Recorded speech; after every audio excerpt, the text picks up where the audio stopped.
L'aéro recrute 25 000 embauches, tout type de métier, même proche de chez vous. Des bons salaires, du boulot à la sortie de la formation. Il y a de quoi faire.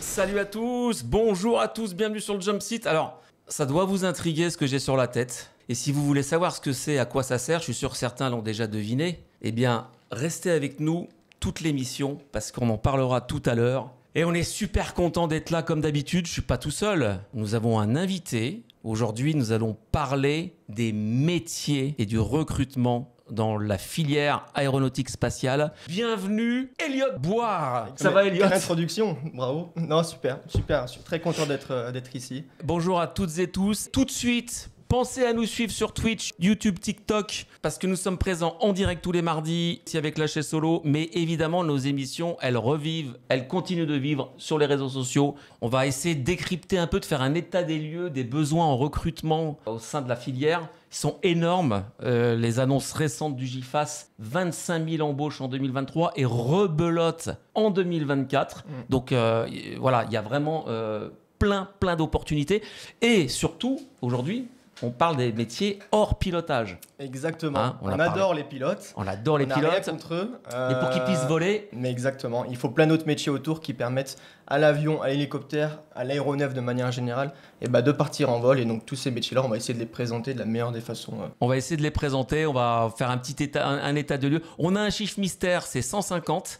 C'est lié à l'actu récente. Il est toujours là, c'est la tradition. Alors bon, il est peut-être pas hyper simple à trouver, mais on verra, on vous aidera. Avec des petits indices de temps en temps. Il y aura des petits indices.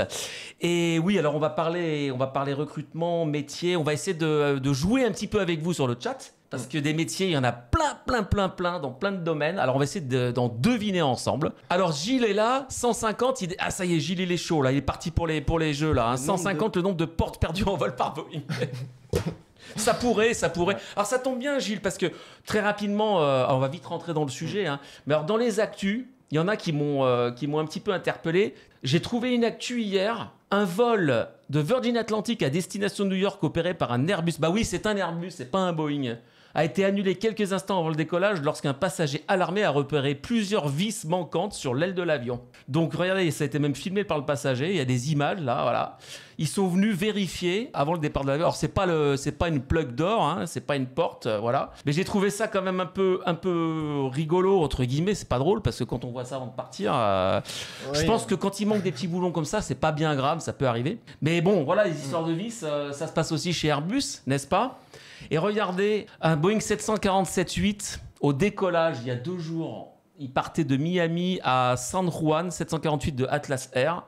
Et il a eu des faux moteurs. C'est assez impressionnant comme image. Ça arrive ce genre de choses, Elliot. Ce qu'il faut dire surtout, c'est que, alors c'est des événements qui peuvent arriver, qui sont heureusement très rares, mais ce qu'il faut souligner aussi, c'est le sang-froid des pilotes et des procédures qui ont été correctement respectées pour pouvoir poser l'avion tranquillement. On pense aussi à la porte du Boeing qui était parti en vol. C'est la preuve que oui, des fois il y a des dysfonctionnements d'appareil, ça peut arriver, heureusement c'est très rare, mais la preuve que les procédures souvent sont bien suivies, que la fin est quand même joyeuse. Exactement. Et comme le dit Aérodub, vis ou feu moteur, attention aux conclusions hâtives. Et ce que tu viens de dire d'ailleurs, Elliot, voilà, il y a un pilote qui a réagi. Alors je ne vais pas vous montrer tous les commentaires là, mais un pilote qui a réagi là-dessus. Je pense que c'est un pilote, ou en tout cas un passionné expert qui a dit exactement la même chose que toi. C'est très impressionnant en image, mais attention aux conclusions actives. Je suis entièrement d'accord avec toi, Aérodub. Ulfred nous dit en plus sur 747 avec 4 moteurs, c'est gérable. Même avec 2 moteurs, c'est gérable. Puis 747, c'est un avion, je pense, qui a fait ses preuves. Oui, depuis le temps qu'il vole, mais oui, non. C'est des choses qui peuvent arriver, mais... Donc voilà, on reparlera peut-être un petit peu actu. Il y a un chiffre mystère, le chiffre mystère est lié à l'actu. Hein. Actu récente, 150. Mais c'est pas le nombre de métiers utiles pour faire voler un avion, non, c'est pas 150. Ça aurait pu, mais... Ça aurait pu. J'arrête de parler, je vais te laisser un petit peu la parole, c'est ton émission, Elliot. D'ailleurs, tu vas te présenter pour commencer, tiens. Qui es-tu, Elliot Boire? Donc tu as un beau polo polyaéro, on va en parler après. mais tu es un passionné d'aviation, ça c'est sûr. Ouais, et bah pour raconter un petit peu mon histoire de manière générale, tout est arrivé assez tard finalement. Il y a beaucoup de gens que je connaisse dans l'aéronautique qui disent que leur passion est arrivée de tout petit, lorsqu'ils avaient 2-3 ans, ils volaient déjà avec les petits avions en plastique. Moi, c'est pas le cas, ou enfin, je le savais pas encore, mais tout est arrivé en terminale, donc assez tard finalement dans mon parcours scolaire, où pour faire simple, j'étais en bac scientifique, donc avec une option sciences et ingénieurs, et j'avais Une option, pardon? sciences de l'ingénieur. Sens de l'ingénieur. Ouais, sciences de l'ingénieur. Science, ah oui, Ah, science de l'ingénieur. Exactement, Pardon. sciences de l'ingénieur. Et j'avais un intervenant, un professeur de cette matière qui était très sympa et qui a proposé pendant cette année de terminale de passer le BIA. Et je pense qu'on va en revenir pas mal dessus à expliquer ce que c'est que le BIA. Brevet D'initiation aéronautique. Donc j'ai eu cette option-là qui est venue à moi et je me suis dit pourquoi pas, parce qu'il fallait savoir qu'à cette époque, je ne savais pas quoi faire de ma vie professionnelle. J'avais pas vraiment d'idée, j'avais des options à droite à gauche, mais rien de très concret qui me passionnait vraiment. Et cette option est arrivée et j'ai eu la chance avec ce prof qui m'a fait découvrir cette passion de l'aéronautique au travers du BIA, donc avec les cours d'histoire de l'aéronautique, d'aérodynamique, le fonctionnement des aéronefs, et au cours de plein de visites, que ce soit du Bourget, de musées, entre autres on a fait le musée de Corba qui est pas très loin. Cette passion est commencé à arriver au fur et à mesure, et à la fin, une fois qu'on a le BIA, on a eu la chance de faire 2 heures de vol en DR400, je me rappelle, au niveau de Andrézieux-Boutéon, donc pas très loin d'ici non plus. Et avec un instructeur, et c'est à partir de ce vol que j'ai eu le déclic pour l'aéronautique. Et par la suite, ce fameux professeur m'a expliqué toutes les opportunités qu'il y avait de carrière dans l'aéronautique, les différents métiers. Et j'ai basculé ensuite avec un BTS aéronautique suite à mon bac, pour avoir, on va dire, une entrée dans cet univers assez généraliste, c'est-à-dire que pas forcément être mécanicien ni être ingénieur, mais avoir une vision assez globale des métiers et des possibilités qu'il y a dans l'aéronautique. Donc c'est un BTS que j'ai fait en 2 ans, en version initiale, c'est-à-dire pas de l'alternance. On viendra aussi à parler de l'alternance juste après. Donc cette passion-là a continué à augmenter au fur et à mesure de mes années d'études. Et ensuite, à la fin de ce BTS que j'ai effectué à Nîmes, je suis parti en licence pro au niveau de Tallard, dans les Hautes-Alpes, là où je suis du coup aujourd'hui, chez Polyhéro. Et c'est pour ça et par la suite de Polyhéro, donc année de licence que j'ai fait en alternance, j'expliquerai aussi l'entreprise avec laquelle j'ai fait mon alternance cette année-là, et j'ai été embauché par Polyhéro pour développer plein de choses, pour de la formation, pour travailler sur les nouvelles technologies, enfin plein de métiers en rapport avec l'aéronautique qui sont pas très connus mais qui sont aussi très, très sympas. Justement, pas très connus, on va essayer d'en faire connaître quelques-uns. Donc aujourd'hui, tu es responsable des outils pédagogiques au niveau des SIMU, c'est ça ? Alors on va dire que j'ai 2 aspects dans mon travail. Le premier, c'est responsable des moyens pédagogiques du centre Polyhéro. Alors ça veut dire quoi? Ça veut dire que dans Polyhéro, nous avons des aéronefs pour travailler dessus, nous avons des TP, nous avons des simulateurs, nous avons des TP, travaux pratiques. Travaux pratiques, exactement, qui permettent aux étudiants au quotidien de développer des notions de cours. Et donc mon objectif dans cette partie de mon travail, c'est de former les étudiants à utiliser ces moyens pédagogiques, à en créer ou apprendre de nouveaux systèmes qui existent au quotidien. Donc ça, c'est mon premier job dans Polyhéro. Et le deuxième, c'est la partie simulateur concrètement, où là je forme les étudiants à utiliser un simulateur de vol, de maintenance, débander ses moteurs, enfin voilà, toute une partie simulation. Je voulais juste revenir sur ton parcours, Elliot. Alors, oui. Le BIA, plein de personnes connaissent, mais peut-être pas tout le monde. Brevet d'initiation aéronautique, c'est un moyen très tôt de mettre un pied de connaître l'incroyable univers de l'aviation. Aujourd'hui, c'est principalement les collèges et les lycées qui proposent cette option-là. Souvent, de mon expérience, ma jeune expérience, ce sont souvent des profs qui sont passionnés de l'univers de l'aéronautique, qui proposent au lycée, au collège de faire le BIA dans l'établissement. Il ne faut pas hésiter, s'il y a des jeunes qui nous regardent, de se lancer dans cette démarche, parce que c'est vraiment une super introduction qui n'est pas très compliquée. C'est un petit diplôme, un petit brevet qui s'acquiert assez facilement, mais qui permet des opportunités, que ce soit pour entrer dans des écoles aéronautiques plus tard, ou même dans l'industrie. C'est vraiment un vrai plus sur le CV, et au-delà de l'aspect du CV d'embauche, c'est aussi personnellement une super introduction pour avoir des bases dans l'aéronautique et pouvoir après maîtriser le sujet lorsqu'on va à l'école ou en entreprise. C'est une très bonne introduction. Il y a une limite d'âge pour le BIA, je me souviens plus. En général, c'est au niveau du collège. C'est une question, mais je suis pas sûr qu'il y ait une limite d'âge.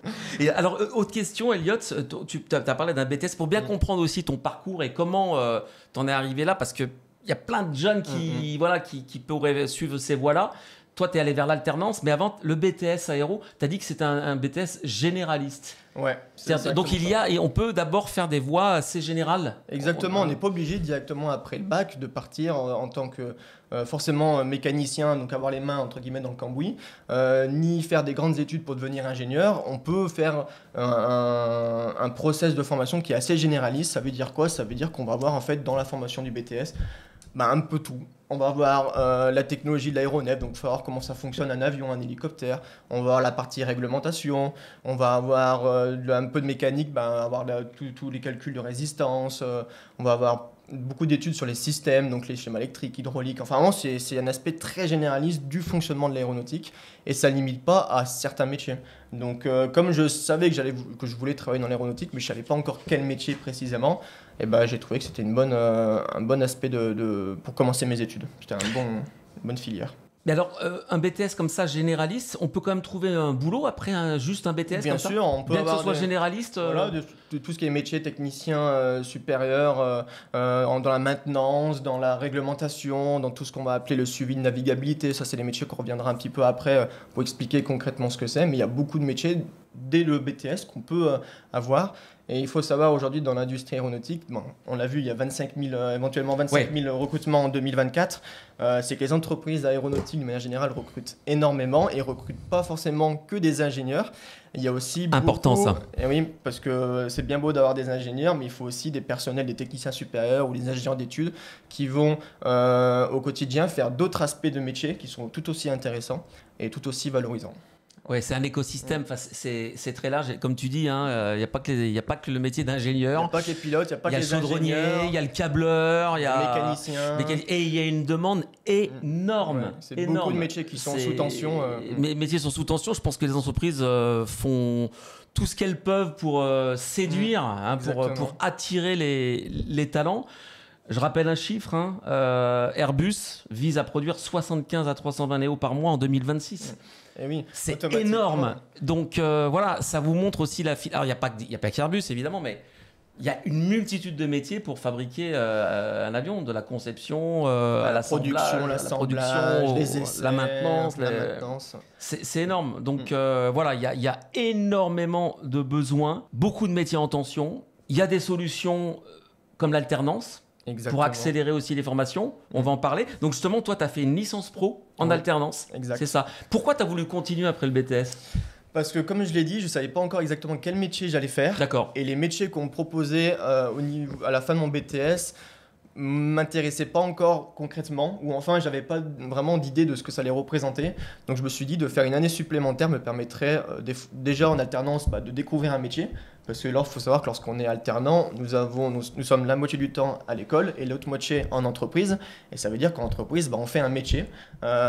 Et automatiquement, comme on fait un métier, on en découvre d'autres. Donc ça m'a permis aussi de rentrer un peu plus concrètement dans l'industrie aéronautique et de voir les métiers qui s'y faisaient. Et l'avantage de l'alternance, c'est que ça peut directement nous plaire, le métier qu'on va faire en alternance, ou pas. Et du coup, ça nous permet de rebondir sur quel métier je veux me diriger pour ma suite de ma carrière. Donc oui, l'alternance, c'est vraiment une super alternative qui permet à la fois d'être à l'école, mais aussi d'être en entreprise, d'avoir un salaire, d'être salarié. Donc quand on est jeune, quand on est étudiant, c'est quand même pas négligeable. Mais ça, je pense, tous les aspects concrets, on va en reparler plus précisément. Déjà, une première question. Tiens, est-ce que ces métiers plus accessibles peuvent tout de même mener aux métiers plus dorés, notamment ingénieurs ? C'est une excellente question parce que c'est pas parce qu'on ne fait pas une école d'ingénieur qu'on peut pas par la suite devenir ingénieur. Si je prends mon exemple, aujourd'hui je sors, il y a 2 ans j'ai fini avec une licence pro, donc un niveau bac plus 3. Et avec l'expérience que je vais acquérir d'ici quelques années, je vais pouvoir prétendre de passer après ce qu'on appelle en VAE, donc validation d'acquis par expérience, dans un centre de formation, dans une université, dans une école, de passer cette VAE qui nous permet de justifier d'un niveau supérieur, éventuellement de master ou d'école d'ingénieur. Donc c'est pas parce qu'on ne fait pas une école d'ingénieur qu'on ne peut pas devenir plus tard ingénieur. Après, il faut savoir que les métiers d'ingénieur, c'est très spécifique, comme métier. Ça, au quotidien, il y a on va faire des tâches qu'on va pas forcément faire lorsqu'on est technicien ou mécanicien. Donc c'est aussi un métier différent qu'il faut apprendre et savoir si ça va nous plaire ou pas. Mais bien sûr, on peut devenir ingénieur plus tard sans forcément faire tout de suite une école d'ingénieur. Oui, et puis on peut ne pas le devenir non plus. Et hein. on peut ne pas le devenir non On plus. peut s'épanouir dans un métier. Des très beaux exemples de carrière voilà. sans forcément devenir ingénieur. Donc. On n'est pas nécessairement mieux payé en tant qu'ingénieur. Alors aussi, bah là, hein. ça Enfin, va dépendre de dépend, l'offre et de la demande. L'offre et la demande, On va ouais. discuter tout à l'heure On va en parler. des métiers de mécaniciens où on voit qu'aujourd'hui des mécaniciens aéronautiques peuvent très très bien gagner leur vie tout autant que certains ingénieurs. Donc, bon. Donc voilà, 25 000 embauches, des bons salaires, du boulot à la sortie de la formation. Il y a de quoi faire. Aérodome nous disait aussi, Elliot parlait des techniciens, c'est un niveau que cherche l'ONERA. Pour ses souffleries à Modane, dans les Alpes, une dizaine de postes sont ouverts. Exactement. On en a discuté tout à l'heure. Aujourd'hui, les entreprises recrutent beaucoup de techniciens pour accomplir des tâches de maintenance, de suivi, qui n'obligent pas forcément des niveaux d'ingénieur. Et comme on voit, on travaille quand même là, la possibilité de travailler à la soufflerie de Modane, qui est quand même un endroit assez exceptionnel en Europe. Et du coup, c'est des opportunités de carrière qui sont vraiment super intéressantes. Hein. J'en profite aussi de rebondir, s'il y en a qui sont assez réguliers de l'émission, qui connaissent certainement Romain Spadini, qui est déjà venu pour présenter des éléments de chez Garmin.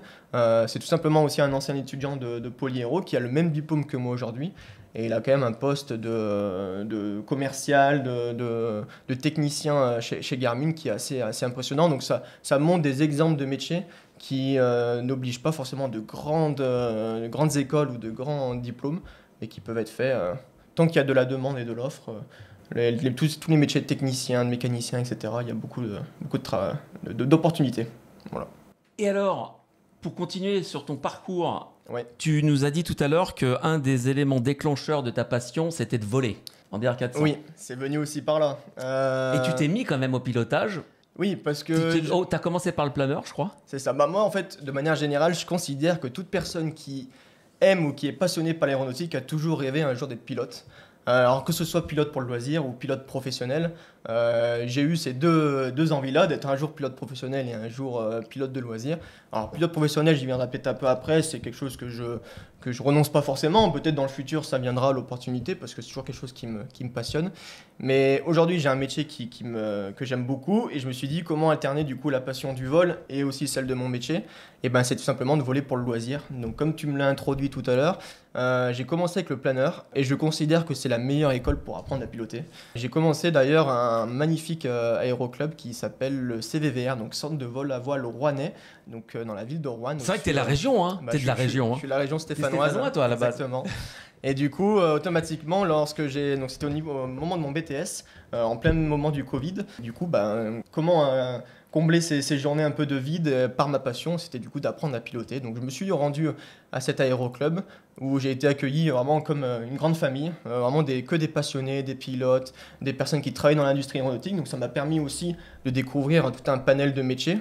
C'est bien beau de se renseigner sur Internet, sur des magazines, c'est super, mais des fois d'aller dans un aéroclub au culot, j'ai envie de dire, de rencontrer les gens, de discuter avec eux, et ben on découvre plein d'opportunités. Donc c'est aussi pour certains, si vous voulez vous renseigner dans l'industrie aéronautique de tous les métiers, vous pouvez aller dans les aéroclubs et discuter avec les gens, ils vous accueilleront avec grand plaisir. Donc comme tu disais, ça suscite les vocations planeur, aussi. exactement. Et puis voilà, sans être pilote professionnel, on peut avoir voler un métier aéro pour ou le loisir, pas, exactement. voler à côté. Tu fais de l'ULM aujourd'hui, on en reparlera. Ouais. Sur la magnifique plateforme de Gab Tallard. Ah oui, T'as elle est tout très, très là-bas. belle. Hein. T'as ton lieu de travail, C'est Polyaéro. T'as le club ULM. L'hangar à côté. Tu voles le hangar à côté. Quelle est la place de l'UM dans ta vie actuellement? On nous demande Loïc 42, donc je pense qu'elle est importante. Loïc. On y reviendra. Il y a pas mal de recherches, de propositions sur les chiffres mystères. Sébastien, c'est pas ça, c'est pas le nombre d'avions hybrides électriques ERA vendus. Non, toujours pas. Et je voulais juste redire, voilà, tout à l'heure on a parlé de l'ONERA, hein. ONERA, Office National Études Recherche Aéronautique, c'est important de le préciser. Full Glider, alors rentre dans le vif du sujet, les entreprises recrutent avec difficulté faute de candidats et pendant le même temps, les centres de formation ont du mal à remplir les promos. Comment vous expliquez ce décalage ? Chez nous, pas forcément. Aujourd'hui, on a quand même nos promotions qui sont bien remplies avec beaucoup de demandes. Donc ça montre aussi que les jeunes sont intéressés à travailler dans cette branche. Donc c'est très... moi, je trouve que c'est très, très satisfaisant, ça donne de l'espoir. Mais effectivement, on a plus d'offres d'emploi à la sortie, par exemple, de la licence, donc le niveau que j'ai fait, que d'étudiants. Donc les entreprises se battent un petit peu entre elles pour pouvoir recruter ces personnes-là.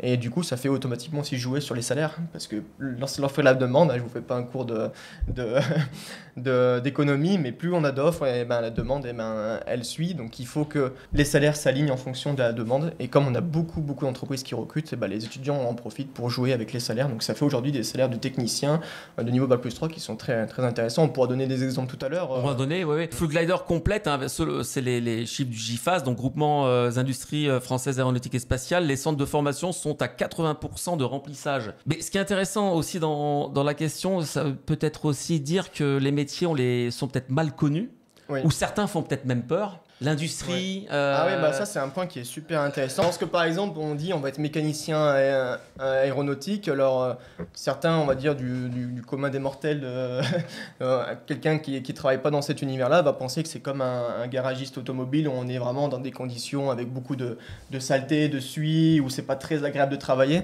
Il faut savoir qu'aujourd'hui, quand on visite des entreprises comme Airbus, comme Dassault, on peut littéralement manger par terre dans les hangars. Il y a tellement d'hygiène, de sécurité, de qualité qui est mis en place pour le travail, c'est qu'aujourd'hui, ces métiers-là ne sont plus aussi compliqués, si je puis dire, à réaliser. Il y a des conditions de travail qui sont vraiment optimisées et très agréables. Ouais. Donc, c'est plus aussi difficile qu'avant de travailler en tant que mécanicien, par exemple, sur un aéronef, un hélicoptère, un avion.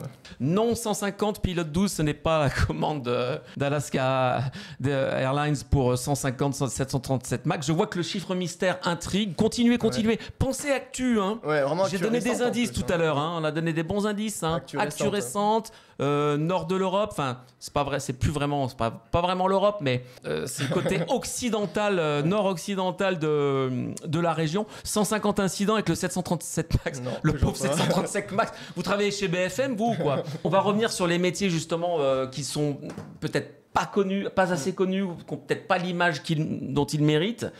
Justement, alors, l'état des lieux du recrutement. Hein. Ouais. 25 000 embauches l'année dernière, encore 25 000 pour 2024. Il y a un chiffre aussi qui est super intéressant, c'est 7 000.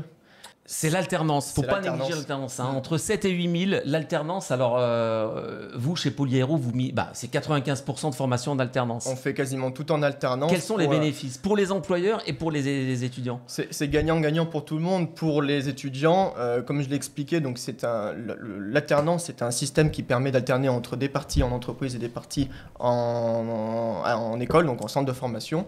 Et le fait de faire cet aspect-là, ça permet à l'étudiant de gagner de l'expérience professionnelle, parce qu'aujourd'hui, lorsqu'on arrive dans des écoles d'ingénieurs ou des diplômes qui ont fait plusieurs années d'études, on se retrouve avec des étudiants qui n'ont aucune expérience professionnelle, et lorsqu'ils arrivent sur le marché de l'embauche, alors certes, ils ont un diplôme, mais en termes d'expérience, c'est compliqué de valoriser ça. L'avantage de l'alternance, c'est que pendant 1, 2, 3 ans qu'on va faire en alternance, on va pouvoir accumuler cette expérience professionnelle. Donc ça, c'est déjà un vrai plus. C'est ce que tu as choisi. C'est ce que j'ai choisi au niveau de ma licence. Donc lorsque j'ai fait mon BTS, je n'avais pas vraiment l'opportunité de le faire parce que c'était en période de Covid. Le recrutement était beaucoup plus compliqué à ce moment-là. Mais justement, c'est pour ça qu'au moment de ma licence, j'ai eu la chance de trouver une entreprise de stéphanoise qui s'appelle MDV, qui fabriquait des pièces pour l'industrie aéronautique. Donc c'est tout simplement une usine avec des machines-outils qui fabriquaient des pièces. Et ils m'ont pris en alternance pour faire ma licence professionnelle, donc au niveau Bac+3. Et c'est là que j'ai découvert 2 métiers en particulier. Donc après le BTS, tu es rentré directement. Exactement. Voilà. Donc là, j'ai fait de l'alternance, donc j'ai un salaire tous les mois, j'ai de l'expérience au fur et à mesure de mon année. Et à la fin de l'année, l'avantage de l'alternance, c'est qu'on a possibilité, si ça s'est bien passé avec son entreprise qui nous a accueillis, de continuer avec, donc directement d'avoir un emploi à la fin de la formation, ou sinon d'avoir obtenu cette expérience professionnelle pour rebondir dans d'autres entreprises.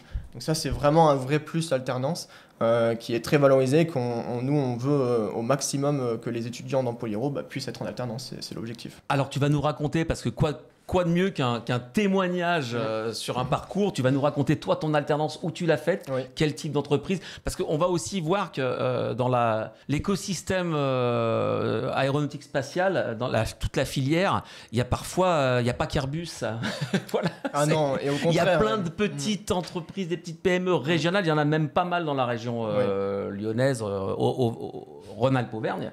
Donc tu vas nous raconter où tu étais, toi? Tu étais à Saint-Étienne, je crois. Alors une petite ville qui s'appelle la Ricamarie. La Ricamarie, voilà, c'est à côté de Saint-Étienne. Bravo Bravo à 0K, 150 vols annulés à cause de la tempête irlandaise. C'est exactement ça, qui s'appelle Isha, je crois. Alors justement, ce qui était sympa par rapport à ça, pour vous montrer, faire une petite parenthèse, une petite aération. Regardez, Flight Radar a fait une capture de tous les vols qui ont été déroutés. Alors évidemment, là, ils ont recoupé pas mal de vols, donc c'est assez impressionnant. À l'instant, c'est peut-être pas à l'instant T, mais on voit énormément d'hippodromes, hein, donc des circuits d'attente, des avions qui ont fait demi-tour. Il y en a même qui sont venus jusqu'à Lyon. J'ai vu passer l'autre jour sur les réseaux un vol qui allait vers Manchester, je crois, qui a fait demi-tour au-dessus de la Manche pour venir se poser à Lyon-Saint-Exupéry. Donc voilà, c'est ça aussi, hein, la vie de l'aéronautique. Hein. Eh oui, les aléas de la météo. Les aléas de la météo, mais je pense qu'elle a quand même bien secoué cette tempête. Donc effectivement, c'est environ 150 vols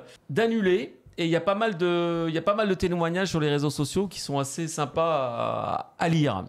Allez, on revient sur le sujet de l'émission. Donc, alternance. Donc voilà, toi, tu as fait l'alternance après le BTS. Ouais. Rappelle-nous ta licence, exactement le titre, ce que tu apprenais. Très exactement, c'est la licence professionnelle métier de l'industrie aéronautique. Donc comme dans son titre l'annonce, c'est qu'on va travailler sur tous les métiers de l'industrie aéronautique. Donc on va passer la conception, la production, la maintenance, l'assemblage, les essais, la maintenance. Donc on va voir un petit peu tous ces aspects-là avec pas mal de cours très techniques et assez généralistes encore une fois. Ça, on n'est pas focalisé à travailler sur un métier en particulier. Généraliste. Mais alternance, c'est pas incompatible. C'est pas du tout incompatible. On pense qu'on est déjà vraiment en train d'apprendre un métier particulier. Alors oui, c'est l'avantage de l'alternance, c'est qu'on peut à la fois avoir des connaissances généralistes qui nous permettent plus tard dans notre carrière quand même d'avoir des compétences dans plein de domaines. Mais l'avantage de l'alternance, comme je l'expliquais, c'est qu'on va travailler en tant que salarié dans une entreprise à faire un métier en particulier. Et ce métier-là, on va l'apprendre, on va prendre des compétences avec. Et les deux sont pas du tout incompatibles, au contraire, c'est même super bénéfique. Très bonne question, je trouve, d'Aérodub. Peut-on avoir des exemples du salaire, par exemple alternant ? Un technicien débutant ou technicien avec 5 ans d'expérience, mais déjà en alternance, il y a une moyenne un peu. Les salaires sont régis, on va dire, au niveau de l'alternance. On a des minimums que les entreprises sont obligées de payer. Ça dépend de l'âge, ça dépend de l'année qu'on va faire d'alternance. Mais de mon expérience à moi, les salaires minimums quand j'ai commencé en licence, c'était environ 700 € mensuels. Alors ça paraît pas forcément énorme, mais il faut savoir aussi que l'État aide beaucoup pour pouvoir avoir des allocations supplémentaires lorsqu'on est alternant. Le gouvernement favorise vraiment l'alternance sur ce point, donc il y a beaucoup d'aides et ça peut monter. Il n'y a pas de maximum, l'entreprise peut payer après ce qu'elle veut comme salaire à l'alternant. Moi, à titre d'exemple, et j'ai aucun problème avec ça, j'étais payé environ 1000 ou 1100 € par mois en tant qu'alternant. Donc c'est assez confortable lorsqu'on est étudiant. Bien sûr, ce salaire, ça permet de payer le logement, les courses, mais quand même de profiter à côté de sa vie d'étudiant. Donc c'est faire un peu du LM. Et entre autres faire un peu de planeur et du LM.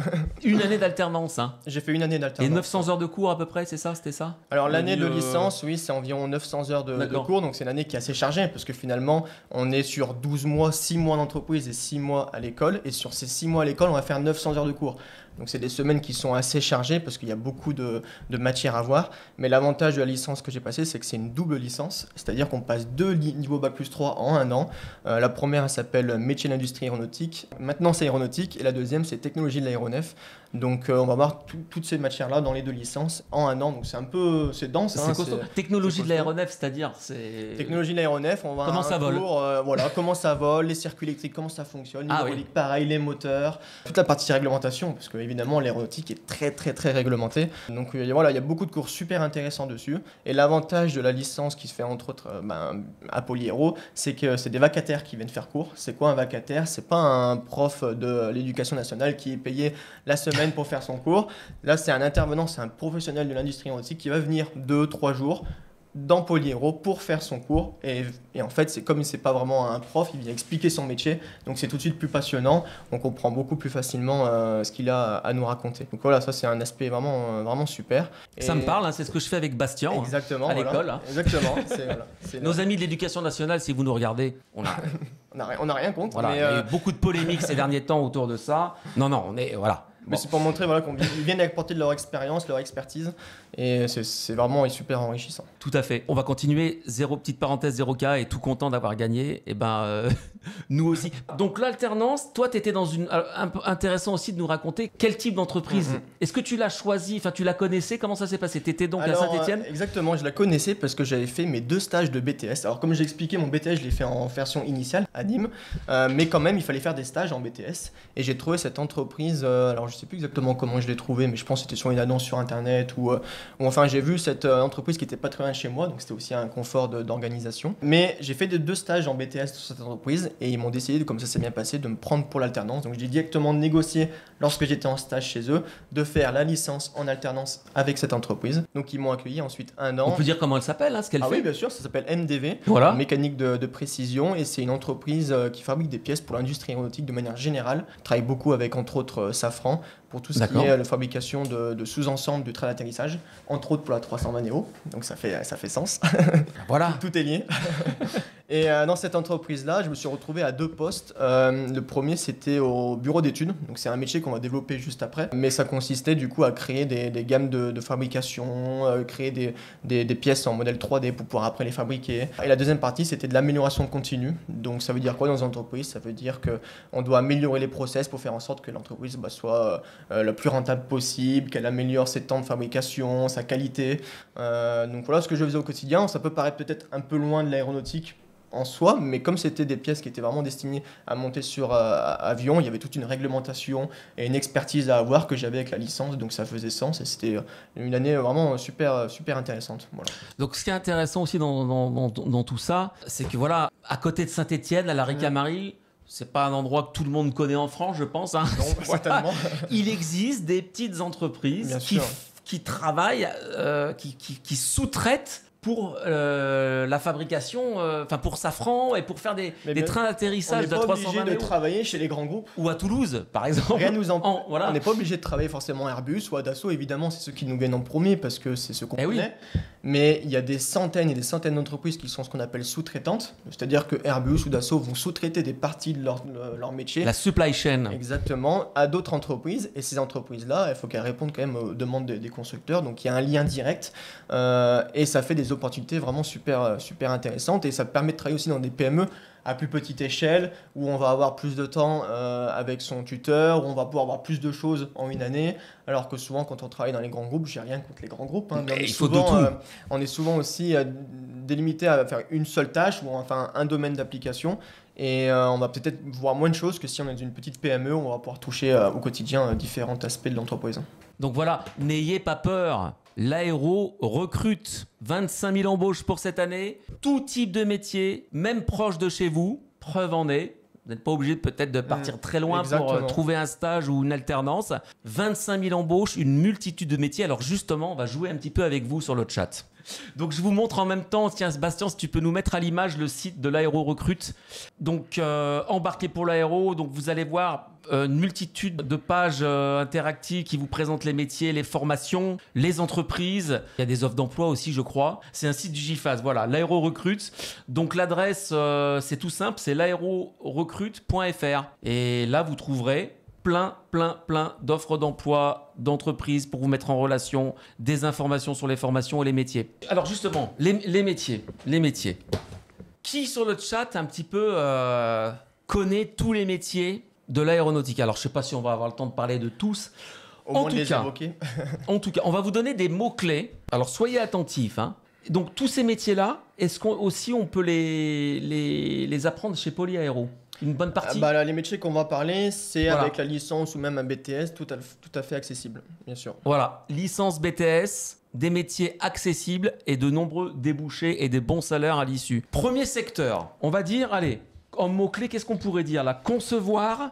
Ouais, ceux-ci sont bien. Concevoir, calculer, rechercher et simuler. Alors, quelle famille ça peut... Quelle famille, voilà, quel environnement? Ouais, alors... on a déjà une bonne réponse. Digital Niglo, bon, j'espère qu'il n'y a pas de triche là-bas. Hein. Effectivement, ça, c'est pour les bureaux d'études. Et on peut faire là des métiers de devenir ingénieur ou technicien. Exactement. C'est ça, tu nous en dis un petit peu plus sur ce premier domaine? Alors, bureau d'études, c'est une famille de métiers. On ne rentre pas forcément sur un métier en particulier parce que dans le bureau d'études, on peut retrouver des techniciens en conception mécanique, électronique, enfin bref, ça reste encore assez vague. Mais les bureaux d'études, c'est quoi? C'est tout simplement comment dire, c'est la base de tout. C'est-à-dire que lorsqu'on va créer un appareil, un avion, il faut évidemment, à partir d'un cahier des charges, créer des dessins, créer des plans, des modèles numériques qui permettent après de fabriquer l'objet qu'on a imaginé. Et donc le bureau d'études, c'est ça, c'est imaginer un modèle, une pièce à partir d'un cahier des charges. Et c'est beaucoup de ce qu'on va appeler de dessin industriel, donc avec de la CAO, la conception assistée par ordinateur, qui intègre aussi de nouvelles technologies. Je pense qu'on parlera un petit peu de nouvelles technologies plus tard. C'est toute la conception, l'imagination d'ensembles mécaniques, de pièces, d'objets vraiment, on va dire, industriels qui permettent après d'être fabriqués et concevoir dans la chaîne des métiers de l'industrie aéronautique. C'est vraiment la base de tout, c'est le bureau d'études. Donc là, on va beaucoup être sur de la mécanique, sur de l'électronique, voilà, des schémas, des dessins. Un avionneur qui veut aller faire un avion, un nouvel avion, une nouvelle version. Exactement. Il a un bureau d'études, parfois il a son propre bureau d'études ou un bureau d'études externe. Il va demander cahier des charges. Exactement. Dessine-moi un avion. Et là, dans cette famille de bureaux d'études, on peut retrouver des ingénieurs, bien évidemment, mais on peut retrouver des techniciens, des dessinateurs. Mais c'est la première grande famille, c'est le bureau d'études. On imagine, on crée, on dessine pour après fabriquer. Donc voilà, si vous êtes plus dans le calcul, la conception, moins manuel, 3D, le 3D, voilà, des process ça peut vous intéresser. Pour les dessiner, c'est là-dedans. Alfred nous dit qu'on trouve aussi des bureaux d'études après pour le chat a bougé chez les opérateurs pour améliorer faire évoluer peut-être. Bien sûr, là on rentre un peu dans l'aspect d'amélioration continue, amélioration de process. Et là on peut retrouver encore une fois du bureau d'études. Imaginons qu'on a lancé un process de fabrication, qu'on se rend compte il fonctionne mais il pourrait être amélioré. Et là on peut faire appel au bureau d'études pour imaginer une solution d'amélioration pour améliorer le process. Ça peut être un exemple. Mais le bureau d'études peut intervenir tout au long de la fabrication d'un objet. Si on part vraiment du début, c'est quand même l'imagination du système et le dessin de celui-ci. Pour rebondir, donc quand j'étais en alternance, une partie de mon travail était dans un bureau d'études. Donc typiquement, on avait un client qui voulait fabriquer une pièce, donc il nous livrait un plan. Et nous, à partir de ce plan, on le modélisait en 3D, on faisait des gammes de fabrication, des gammes de montage pour pouvoir le fabriquer par la suite. Donc voilà, c'est pour donner un exemple concret de ce que peut être le bureau d'études. Il y en a beaucoup des filles malheureusement, il n'y en a pas assez. C'est quoi la proportion à peu près? Alors moi, quand j'étais en licence, on avait à peu près 20% Salut Clément qui étaient des filles, donc ça fait pas beaucoup. Mais de manière générale, c'est entre 10 et 20% de filles, que ce soit dans les formations ou même dans l'industrie. Donc c'est pas assez et il faut de plus en plus que ces métiers attirent aussi les filles, parce qu'ils sont disponibles à tout le monde, c'est pas réservé qu'aux garçons, loin de là. On se rend compte qu'aujourd'hui, il y a des filles qui se débrouillent extrêmement bien dans ces domaines et qui sont parfois même meilleures que les garçons, donc ça veut tout simplement rien dire. Les filles sont vraiment acceptées dans l'aéronautique et elles peuvent, tout comme les garçons, passer le BIA, faire les mêmes formations et même pour tout ce qui est pilotage en loisir, tout ce qui est brevet du LM, de planeur, elles ont souvent plus d'aide que les garçons pour pouvoir faire ces formations, donc faut pas qu'elles hésitent. Bon les filles, allez faut vous y mettre aussi. Ah oui, il faut y aller. Bon, il y a plein de métiers, il y a plein de métiers pour elles aussi, et même dans la chaudronnerie. Mais bien sûr, même dans les mécaniciens, tout est ouvert aux filles. Il faut casser un petit peu ces images là. C'est pas évident, mais voilà, la parité. Alors on n'y est pas évidemment, mais les métiers sont ouverts à toutes et tous. Pour un petit peu d'expérience, elles s'en sortent toutes très bien et elles réussissent toutes les formations, tout comme les garçons. Donc vraiment, il faut pas avoir peur, loin de là. Très bonne question d'Aérodob qui nous dit c'est désespérant, on n'arrive pas à faire décoller le pourcentage de filles. Super Aéro, on est à un ridicule 16% par promo. Je disais entre 10 et 20 plus ou moins. Nous on est on varie entre 15 et 20%. Voilà. Ça dépend les années. Donc, et je crois qu'en pilote de ligne, je crois que chez Air France c'est 10% la proportion de femmes pilotes. En tout cas c'est moins de 15, c'est autour de 10. Allez, on avance, on continue le jeu. Deuxième mot-clé, définir les besoins en outillage et les instructions de montage. Un peu plus délicat. Ça permet de mener à des métiers d'ingénieur et technicien aussi, également, comme le bureau d'études. Pareil. Définir les besoins en outillage et les instructions de montage. Donc là, on est dans une entreprise. Non, c'est pas chef de rayon chez Ikea. On n'est plus dans un bureau d'études là. Concepteur de Concorde chez Lego.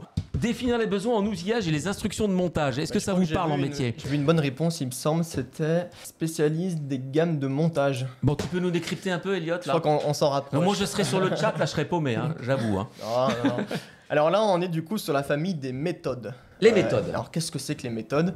La différence est assez subtile par rapport au bureau d'études. Donc le bureau d'études, comme je disais, c'est on a un besoin, cahier des charges, on va concevoir.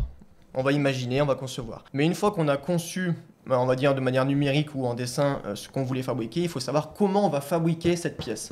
Si je prends l'exemple d'un train d'atterrissage, le bureau d'études va dessiner les ensembles mécaniques, les pièces qui doivent aller à tel endroit, etc. Et les méthodes vont prendre ces informations-là, donc ces inputs, et vont savoir, avec des gammes de montage, des gammes de fabrication, à partir des machines qu'ils ont à disposition, comment, avec les machines qu'ils ont et la matière, ils vont réaliser la pièce qui a été dessinée par le bureau d'études. En fait, ils vont imaginer comment on va fabriquer cette pièce. Donc voilà, ça reste un petit peu subtil la différence avec le bureau d'études. Ouais, c'est ce que j'allais dire, on est quand même proche quand même de la On est proche, de la souvent conception, les là, deux sont souvent très liés. Ils travaillent ensemble. Exactement, ils travaillent ensemble parce que les informations, imaginons que le bureau d'études a mal conçu un système et que le méthode, ils ne peuvent pas fabriquer ce système avec les outils qu'ils ont à disposition. Alors ils vont revenir au niveau du bureau d'études pour faire des modifications et faire en sorte que la pièce puisse être bien fabriquée. Donc voilà, ça c'est les méthodes, c'est comment on va fabriquer la pièce, avec quels moyens, quelle gamme de fabrication. On peut faire du maquettage, des prototypages. Des prototypages, voilà. On teste, on voit si ça répond on fait des tests, aux demandes du bureau d'études. Et après, comme on dit, on varie entre les deux pour pouvoir résoudre à la fin la pièce que l'on souhaite. Là, j'ai donné l'exemple de la fabrication d'une pièce à proprement parler, mais des méthodes, ça peut rentrer aussi dans la maintenance. Ça veut dire quoi? Ça veut dire que lorsqu'un mécanicien va faire une tâche de maintenance, peut-être qu'à un moment, il va se rendre compte que cette tâche-là, par rapport à la carte de travail qu'il a de papier à réaliser, des fois, ça ne marche pas très bien ou on a mal accès à une pièce, etc. Les méthodes vont pouvoir faire remonter cette information aux ingénieurs, aux concepteurs pour pouvoir modifier la carte de travail en conséquence et du coup changer la maintenance au quotidien. Donc voilà, les méthodes, c'est vraiment imaginer les process de comment on fabrique une pièce ou un procédé de réalisation. Pour avoir un exemple concret, là où tu as fait ton alternance, donc dans la PME qui sous-traite pour Safran et pour faire les futurs trains d'atterrissage des Néo, 320 Néo, eux ils se situent où alors c'est une petite un PME mix comme des ça, deux, vu que c'est un une mix des deux. PME, il n'y a pas vraiment un espace dédié au bureau d'études ni aux méthodes. C'est un peu un mix des deux, c'est-à-dire qu'on a une ou deux personnes qui vont être référentes du bureau d'études et des méthodes, qui vont travailler au quotidien pour une dessiner vraiment sur modèle numérique les pièces et l'autre qui va décider la gamme de fabrication, l'envoyer à l'usineur qui après va fabriquer cette pièce avec sa machine. Franck, mais si le bureau d'études conçoit une pièce parfaite mais impossible à produire par exemple, c'est exactement ça. C'est ce qui peut la arriver. punchline aussi, qui résume tout. Exactement. Ça peut arriver, c'est que les bureaux d'études, des fois, sont peut-être aussi un peu éloignés de la fabrication, de la production en elle-même. Alors ça, ils ont des fois plein d'idées qui peuvent, sur le papier, fonctionner, mais quand on se rend compte qu'il faut la fabriquer, ça ne matche plus, ça ne marche plus. Donc là, les méthodes rentrent en compte. Ils vont rectifier le tir. Exactement. Il y a du boulot aussi là dans ces domaines. Oui, là, ça recrute aussi. Dans tous les points qu'on va évoquer, ça recrute beaucoup. Nous avançons. Troisième domaine. Alors là, c'est plus facile.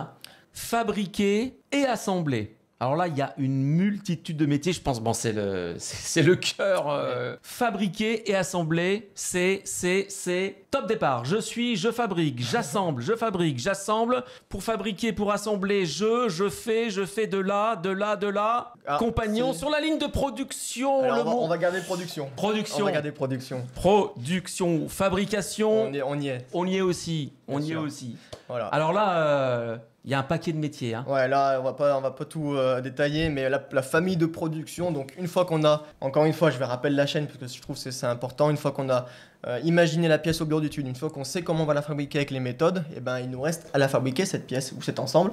Et donc là, on retrouve plein de métiers. On va avoir tout ce qui est au terme de chaudronnier. Donc là, on va avoir la chaudronnerie, on va avoir les métiers d'usineur, de stratifieur, enfin tous les métiers en lien avec la fabrication d'une pièce. Donc là, on est vraiment, si je puis dire, dans le concret. On va vraiment fabriquer une pièce, on va partir de lignes de code ou de plans et on va en sortir une pièce concrète. Donc ceux qui aiment voir du concret, qui aiment fabriquer au quotidien, c'est des métiers qui peuvent être super intéressants et qui sont encore une fois très sous tension. Je pense à tout ce qui est chaudronnier ou même tout ce qui est stratifieur. Stratifieur, c'est ceux qui fabriquent des éléments en composite. Et aujourd'hui, vous n'êtes peut-être pas sans savoir que l'aéronautique investit et utilise énormément de composites. On pense entre autres à la 350 de chez Airbus qui est fabriquée au moins 50%, j'ai pas le chiffre exact, mais en composite. Largement, ouais. Et c'est ça aussi qui a contribué au fait que ce qui s'est passé au Japon, oui, les flammes, ça se consomme beaucoup plus lentement. Exactement. Alors, je suis pas un spécialiste de tout ça, mais voilà, j'ai vu que c'est comme c'est un avion en composite, ça retarde aussi l'étendue du feu dans le fuselage. Alors, on m'a demandé je crois, de décrire le métier de chaudronnier. En gros, chaudronnier, c'est on va fabriquer des tôles, donc toutes ces parties qui peuvent être fuselage, enfin tout ce qui est structure, on va dire, à partir de tôles métalliques. Donc, on va les former, on va les chauffer, on va les mettre en forme pour faire des structures, des ensembles. Donc, vulgairement, c'est ça, chaudronnier. Donc sur un morceau de fuselage. Voilà, c'est ça, on va modifier en fait une tôle, un objet métallique pour en faire une forme ou un objet qui permet à l'avion après de voler correctement. Alors quand on dit tôle, ça fait un peu lourd en poids.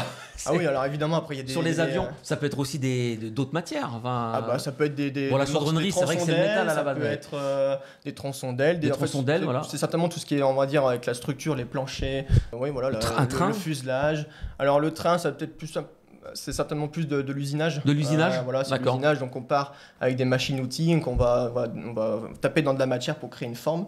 Là, la métallurgie, c'est plus on part de plaques qu'on vient mettre en forme, qu'on vient chauffer, modifier pour en faire un objet. Alors fabriquer et assembler, donc c'est la production. Il y a des ingénieurs aussi, des techniciens, des opérateurs. Mais c'est surtout aujourd'hui tout ce qui est par rapport aux opérateurs qui sont très demandés. Parce que oui, on a des gens qui imaginent, on a des gens qui testent plein de choses, mais concrètement, à la fin, qui réalise l'objet? Bah, ça, on n'a plus beaucoup d'opérateurs qui le font.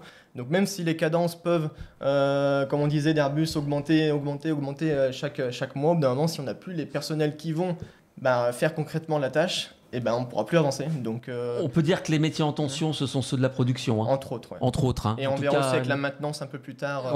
Tout ce qui est maintenance et production, c'est en tension. Parce que plus on va avoir d'avions qui va voler ou fabriquer, plus il faudra encore une fois du personnel pour répondre à cette demande. Alors les métiers de la production, chaudronnier. Nous avons aussi, tu peux nous réexpliquer le stratifeur? Alors, dans la logique, c'est un peu pareil que la chaudronnerie. La différence, c'est qu'on va travailler sur tout ce qui est composite.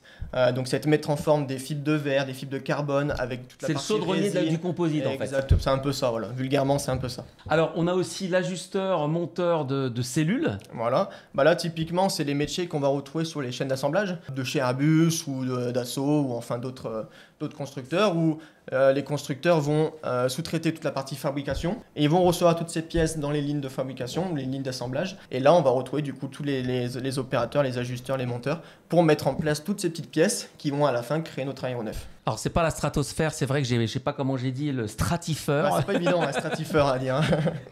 Donc, les ajusteurs monteurs, donc on est plus sur j'ai une question par rapport à ça juste après.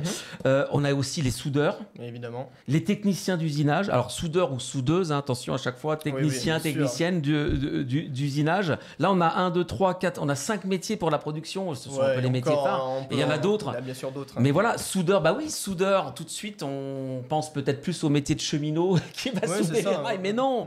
Et je veux dire, c'est aussi ça, fabriquer des avions. Oui, et puis on peut donner aussi un exemple, par exemple, de créateurs de harnais électriques. Parce que dans les avions, aujourd'hui, tout est électrique, les commandes de vol, etc. Et évidemment, il faut les créer, ces câblages, il faut ces schémas. Donc pareil, on a beaucoup de métiers dans la création de faisceaux, de harnais, qui permettent d'être mis après avec les ajusteurs sur l'appareil. Donc vraiment, il y a beaucoup de métiers dans la production. Alors les ajusteurs, on a parlé des chaînes d'assemblage. Oui. Il y a de plus en plus de robots aussi. Alors c'est un petit paradoxe. Et même de nouvelles technologies. Je vais venir avec. Ah oui. Avec ça, c'est une bonne transition. Très bonne transition. Voilà, il y a aussi des robots. Quand on voit les chaînes d'assemblage d'Airbus, là, moi j'en avais visité une à Hambourg avec des parties complètement robotisées et en même temps on a besoin, les métiers sont en tension, donc voilà, est-ce qu'il y a un équilibre qui va se faire entre l'automatisation? Il y a des métiers qui seront irremplaçables. Évidemment, il y a des métiers qui sont irremplaçables. Après, est-ce que j'ai la réponse exacte à cette vague question? Je ne sais pas forcément, mais le but étant que les robots ne remplacent pas l'humain. L'humain peut arriver, et c'est ce qu'on appelle le facteur humain, à faire des heures, des fois de montage, de fabrication. Donc le robot, souvent, est là plus pour contrôler, pour vérifier s'il y a des aspects qui ont été bien faits ou pas. Donc il faut plus le voir, je pense, comme une aide ou un support à l'humain que l'inverse. Et on peut aussi faire le lien avec les nouvelles technologies qui peuvent faire peur beaucoup de personnes, mais aujourd'hui les nouvelles technologies, elles ont pour but d'aider et d'accompagner au quotidien les opérateurs, les mécaniciens, les ingénieurs, les concepteurs, les bureaux d'études, pour au quotidien faire en sorte que le travail soit un peu plus facile, ou alors qu'on ait des visions beaucoup plus simples ou plus rapides de systèmes complexes. Voilà, au départ, on a une feuille blanche, l'avionneur. Voilà, quelqu'un veut faire l'avion. Voilà. On a une idée, cahier des charges. Je suis l'avionneur Bonnard. Je veux un avion qui soit capable de voler à l'hydrogène. jusque traverser l'Atlantique. Alors on a une feuille blanche. Donc le bureau d'études va dessiner l'avion. Voilà. Hein, les systèmes, tout ça. Donc ils vont concevoir, voilà. Donc voilà l'avion. Ça ressemble à un avion. Hein. Ouais, on y est presque. Voilà. Ensuite, ils vont proposer ça. Et ça va aller aux méthodes. Mais aux méthodes, ils vont dire, regardez, là, ce que vous nous proposez, ça peut pas voler. C'est une bonne piste. On peut pas le fabriquer. On peut pas le fabriquer. Alors, le bureau méthode, définir les besoins en outillage et les instructions de montage, regardez, ils vont dire, mais non, c'est comme ça. Il faut on crée cette pièce-là, on crée cette pièce-là avec celle-ci, et votre petit avion, un jour, deviendra grand. Exactement. C'est ça, hein? Ouais, est-ce que j'ai bien compris? C'est exactement ça. Vous avez vu, c'est un avion Transavia. Rendez-vous le 30 janvier à midi, ici même. Alors, production, on a vu. Très important. Très important pour faire voler des avions. Tester l'avion et les équipements. Métier d'ingénieur technicien principalement. On est où là? On teste. Dans quelle famille? Dans quelle famille sommes-nous? On teste, on vérifie. Ouais, un avion à papier, ça aurait été plus simple, Alfred. La qualité, non. On n'y est pas... Alors... Pas vraiment, encore. C'est pas encore la qualité. Alors, à votre avis, non, c'est pas la qualité. Tester l'avion et les équipements. Les essais, exactement. Voilà, j'allais dire, il faut des pilotes d'essais, notamment. Mais pas que. Mais pas que. C'est vrai, ils auraient pu mettre pilote. Ah oui, c'est vrai aujourd'hui. Eh oui, on parle pas de pilote. On parle pas de pilote. Ingénieur, technicien pour tester l'avion et ses équipements. Donc effectivement, le pilote d'essai, il va faire le premier vol, tout ça. Et puis ouais, en simu, etc. Mais évidemment, il est accompagné d'ingénieurs et techniciens. Et oui, les essais, pour faire simple, c'est tester tout de l'aéronef qui a été fabriqué, qui a été produit en amont, vérifier que ça correspond bien aux attentes, que les performances sont là. Enfin bref, que l'aéronef qui a été fabriqué corresponde à toutes les attentes. Alors là, je parle de l'aéronef, mais ça peut être juste sur un sous-ensemble. Hein. Par exemple, on peut faire des essais juste sur un train d'atterrissage avant qu'il soit monté sur l'aéronef. Mais le but des essais, ça peut être faire juste un train, le voilà, faire sortir. Exactement. C'est les essais, on essaye tout. Comme les moteurs quand on balance des poulets là. Oui, pour voir un peu leur capacité à résister au choc aviaire, ça fait partie des essais. C'est des essais. Donc là, il y a des ingénieurs, des techniciens qui vont prendre des notes. C'est ça. Voilà. Et ça, c'est des métiers qui sont très intéressants parce qu'on en fait beaucoup référence à la réglementation pour que les essais qu'on va faire soient en cohérence avec les exigences des réglementations européennes, etc. Et ce qui est super intéressant, c'est qu'avant de tester l'avion en vol, évidemment, on va le tester au sol. Donc on va tester d'abord tous les équipements qu'on appelle au sol. Et si tous les équipements au sol ont été validés, alors on passe aux équipements en vol. Donc on a les essais au sol et les essais en vol. Voilà, c'est une grande famille de métiers qui sont vraiment très intéressants où là, on va être plus amené à vraiment voir quasiment la finalité de l'aéronef fabriqué, ou pour ceux qui aiment vraiment être au pied de l'avion ou être au pied des systèmes fonctionnels, c'est des métiers qui sont super enrichissants encore une fois. Et aussi, j'ai oublié une partie des essais qui sont importants, c'est tout ce qu'on va appeler la partie contrôle non destructif. Alors peut-être que ça ne parle pas trop à certains, c'est ce qu'on appelle le CND. C'est qu'en fait, on va vérifier tout au long de la fabrication de la pièce, à un certain moment, que le matériau ou l'ensemble qu'on a créé, il n'a pas de fissures en interne, etc. Donc c'est tout ce qu'on appelle le CND, donc les contrôles non destructifs. Donc là, pareil, c'est des métiers assez précis, mais qui peuvent être accessibles dans les métiers de l'industrie aéronautique, qui sont super intéressants également. Et en passant chez Polyaéro, on peut aussi... on voit un petit peu de contrôle destructif, évidemment. D'accord. Tous les aspects, les compétences à avoir pour ces métiers, on va les évoquer dans les formations en Polyaéro. Allez, dernière famille. Après, il y a des sous-familles mais qui sont assez évidentes, vous allez voir. Entretenir et réparer. Alors là, on en a déjà parlé tout à l'heure. Bravo Nesquik. Oui, là, c'était... Donc là, c'est aussi un Alors, j'ai vu juste une petite question avant sur les outils de CND. Alors, je ne vais pas forcément tous les évoquer, mais on a tout ce qui est ce qu'on appelle le ressuage, les ultrasons, l'endoscopie, etc. Mais bon, ça, on rentre vraiment dans le vif du sujet, donc je ne pense pas que ça soit l'objectif aujourd'hui. Mais du coup, pour la maintenance, donc on vient sur un des derniers 5 points de notre poster, des métiers de l'industrie aéronautique, où évidemment, une fois qu'on a fabriqué notre pièce, qu'on l'a testée et qu'elle vole, il faut l'entretenir tout au long de sa vie. Et donc, c'est là que rentre en compte la maintenance. Et dans la maintenance, encore plus, on a vraiment des dizaines et des dizaines de métiers qui rentrent en compte dedans. On va avoir le mécanicien qui va changer la pièce défectueuse ou la changer en amont pour éviter qu'elle casse lorsqu'elle vole. Donc ce qu'on appelle la maintenance soit préventive, soit curative. Donc on a cette personne-là qui va concrètement changer la pièce, mais on a aussi toutes les techniciens qui vont gérer la maintenance au quotidien. Ça veut dire quoi? Ça veut dire que tel avion arrive à tel moment dans l'entreprise pour être en maintenance. Est-ce qu'on a la place pour accueillir l'avion? Est-ce qu'on a les outils et les équipements nécessaires pour pouvoir faire la maintenance? Enfin, c'est gérer tous les aspects autour. On va avoir, et je l'évoquais tout à l'heure également, tous les métiers en lien avec la navigabilité. Donc, qu'est-ce que j'entends par là? C'est des métiers qui permettent au quotidien de voir les heures de vol effectuées par les aéronefs, donc hélicoptères, avions. Et au bout de certaines heures de vol, et ça c'est défini par les constructeurs, l'avion, par exemple, toutes les 50 heures, doit partir dans le centre de maintenance pour changer telle pièce.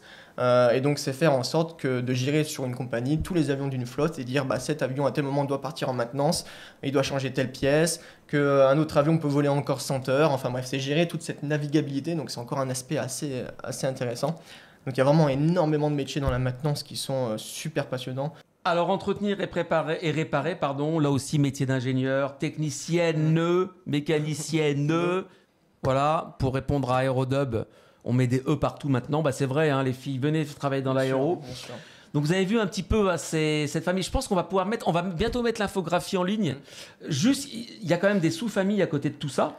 Bien sûr. Les avions, par exemple, avant qu'ils volent, il faut les vendre aussi. Bien sûr. Il y a tous les métiers qu'on avait appelés support. Là, c'est vraiment les métiers concrets. Métiers support, voilà. On a la qualité, ça avait été évoqué, je crois, dans le chat un peu plus tôt. La qualité. Contrôler, améliorer. Voilà, contrôler au quotidien que tous les personnels qui vont travailler sur la fabrication de l'aéronef ou du sous-ensemble vont bien respecter les règles de sécurité, les règles de fabrication, la réglementation en vigueur. Donc ça, c'est toute la partie qualité. On va avoir la partie commerciale, évidemment. Il faut les vendre, ces aéronefs ou ces sous-ensembles. Donc là, il y a une partie commerciale qui rentre bien évidemment en compte.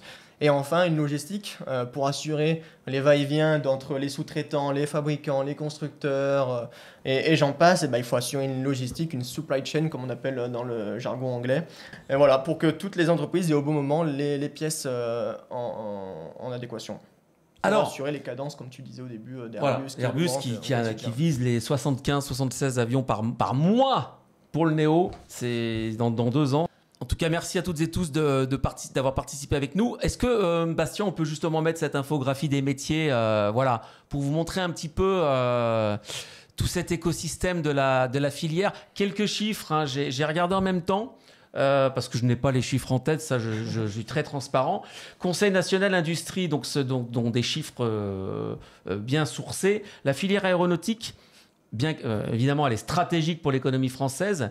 En France, on a une industrie complète en fait. Tous ces métiers-là, on est un des seuls pays, je crois qu'il y a les États-Unis aussi qui est capable de faire ça. Mais de A à Z, on peut fabriquer. De A à Z, voilà, ça c'est très important aussi. Exactement. Pas la peine de s'expatrier pour faire le métier de ses rêves ou travailler dans l'aéronautique. Il y a tout ce qu'il faut en France, y compris dans notre région, y compris à la Ricamarie. Je ne le savais pas, on sous-traite pour Safran pour les trains d'atterrissage de Néo. Le secteur pèse, alors c'est les chiffres de peut-être un peu plus d'un an, 65 milliards d'euros de chiffre d'affaires. Premier contributeur à la balance commerciale française, 23,5 milliards d'euros en 2022 quand même. 4,3% du PIB de la France, plus de 1000 entreprises et 250 000 salariés. C'est le 1000 entreprises qui est assez impressionnant. C'est incroyable. Ça veut vraiment dire que finalement, oui, on connaît les grands groupes, mais que derrière, il y a une multitude d'entreprises, de PME, de sous-traitants qui font des métiers aussi super sympas. Et il y a des opportunités de carrière chez eux également. Encore une fois, j'ai rien contre les grands groupes. Il faut, de toute façon, il en faut c'est pour un tout le monde. Mais il y a beaucoup de PME qui ont des métiers super intéressants aussi. Il faut se consacrer aussi à eux. Et le Covid, la pandémie est loin derrière parce que les embauches en 2022, c'était 15 000. Et là, on est passé à 25 000 l'an passé et encore cette année. Donc, c'est 10%, du parc salarié de la filière. C'est énorme. C'est énorme. Alors, justement, avant d'embaucher, on forme. Et oui. Formation. Et où est-ce qu'on forme? Il y a plein d'écoles en France, évidemment. On peut saluer nos amis de la FMAE, le CFA et évidemment Polyaéro. Polyaéro, c'est voilà, on est fiers aussi de ce centre parce que évidemment. c'est dans notre région, c'est ça aussi. Alors on se rapproche plus de la région PACA, mais on va dire qu'on est à la frontière. On est à la frontière. Limite. Mais oui, donc Polyhéros, un petit peu pour présenter. Donc c'est un centre de formation. Donc ça veut dire quoi? Ça veut dire que c'est un bâtiment où dedans on va avoir plein d'outils pédagogiques, de moyens qu'on va développer juste après. Voilà. Et en fait, dans ce centre de formation, on accueille des formations, comme son nom l'indique, qui sont gérées par différents organismes. On va retrouver la fameuse licence Pro MIA que j'ai faite, qu'on a déjà parlé un petit peu dans le chat, qui est gérée par Aix-Marseille Université. Donc c'est l'organisme Aix-Marseille Université qui délocalise la licence dans Polyhéros pour faire la formation, pour que les intervenants viennent faire cours, pour que les étudiants puissent au quotidien utiliser au maximum les outils qui sont mis à disposition. Mais on va avoir également un BTS aéronautique, donc comme ce que j'ai fait à Nîmes, mais qui se fait également dans Polyhéros, qui est lui cette fois géré par le Greta des Hautes-Alpes, donc c'est un autre organisme de formation. Mais avec de l'alternance là. Alors les deux, on peut faire en d'accord. alternance ou en formation initiale. Pour le BTS, par contre la licence est uniquement en alternance.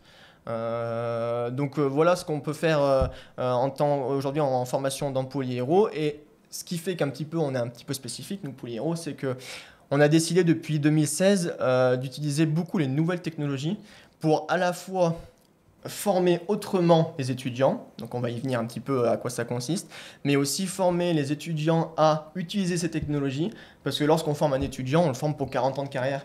Et dans 40 ans, la technologie va certainement encore beaucoup évoluer. Et s'ils peuvent partir dès aujourd'hui avec des bases assez importantes en termes de fonctionnement de ces technologies-là, alors c'est que bénéfique pour eux et pour les entreprises qui vont les accueillir. Alors les outils de formation, on va en parler. Et puis ça a un lien aussi avec ton parcours qu'on a présenté en début d'émission.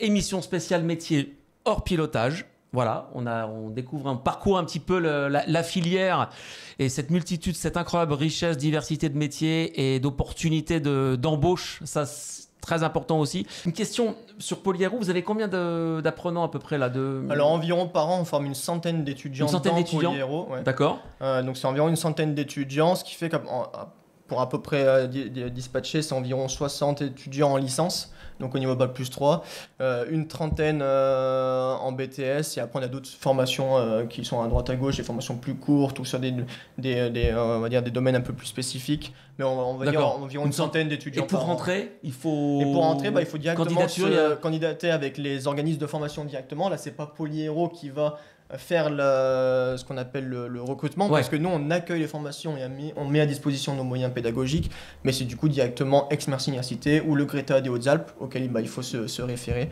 pour aller candidater. Donc c'est via soit Parcoursup, je crois, pour le BTS le Greta des Hautes-Alpes, ou sinon c'est via je ne sais plus exactement j'ai oublié le terme, mais c'est le Parcoursup mais des études supérieures. Ça va me revenir, mais bon, j'ai perdu voilà, c'est ça. C'est pas compliqué quoi. Non, ça se fait très bien. E-candidat, voilà, il y a un message, il y a qui réagissent. E-candidat, ouais. Avec e-candidat. Juste pour rebondir aussi sur la question tout à l'heure de Full Glider, là, pour remplir les formations, vous n'avez pas de problème, vous, ça va, c'est 100%. Honnêtement, vous refusez des candidatures, peut-être on essaie de refuser jamais personne, évidemment, mais évidemment, parce que 100, c'est pas énorme non plus, 100. C'est pas énorme, mais on veut aussi faire en sorte que les étudiants qui apprennent soient dans des conditions d'apprentissage agréables. Ce que j'entends pas là, c'est pas d'être 70 en salle de cours pour apprendre. Le but, c'est de faire des petits groupes où ils vont travailler sur des technologies ou sur des moyens pédagogiques. Donc, on limite aussi un certain nombre d'étudiants pour que l'apprentissage se fasse de manière qualitative. Est-ce qu'il y a des étudiants qui viennent se former chez vous sans être nécessairement passionnés par l'aéro au départ? Bien sûr, parce que... Alors ça, c'est un point important quand même. Évidemment. Voilà, on n'est pas obligé d'être un passionné d'avion pour faire le métier de chaudronnier ou autre, ingénieur. Bon, y être intéressé, c'est un plus quand même. Mais voilà. Exactement. Je vais prendre l'exemple de la licence, vu que c'est celui que je maîtrise le mieux, étant donné que je suis passé par là. La licence pro, donc MIA, elle est ouverte. MIA, donc c'est quoi? Métier d'industrie aéronautique. Voilà. Donc, il faut avoir un bac plus LPMIA, pour toutes celles et ceux qui... Voilà, le code LPMIA, c'est licence pro... métier d'industrie aéronautique. Et pour y accéder, c'est pas très compliqué. Il nous suffit d'avoir un bac plus 2. Que ce soit, j'ai envie de dire, un peu n'importe lequel.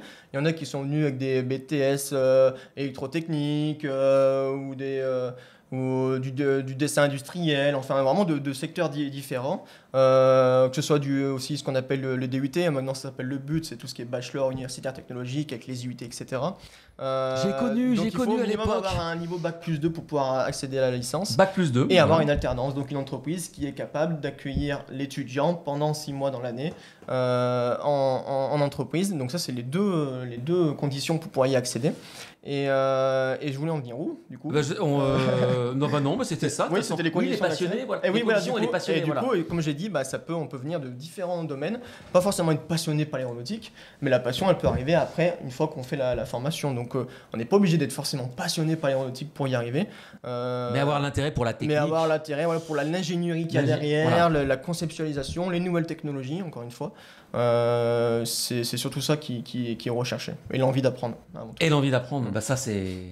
Je crois que c'est partout ça. Hein. Bah, il faut. Hein.